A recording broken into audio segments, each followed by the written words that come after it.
Hello, friends and family. Today is February 7th, and the title of today's Faith to Faith devotion is Thank God Instead.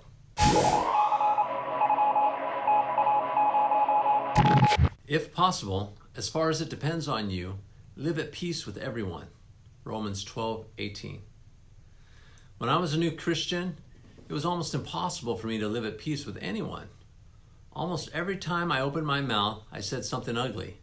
I was constantly hurting the people I was close to. In fact, I spoke more harshly to them than to anyone else. I criticized Gloria's driving so much that she nearly refused to drive while I was with her. I criticized my children so much that they began to avoid me.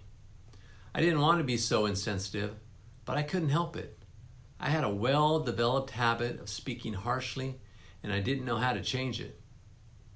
Then I found Ephesians 5:4. It said, "Let there be no coarse, stupid, or flippant talk. These things are out of place. You should rather be thanking God." When I read that, I realized I needed to replace the words I used to say with words of thanksgiving. That would solve my problem. After all, I couldn't speak harshly and thank God at the same time. I couldn't criticize those around me if I had a thankful attitude about them.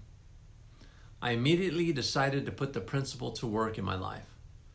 Rushing into my son's room one day, ready to lambaste him about something he had done, I recognized my old behavior pattern.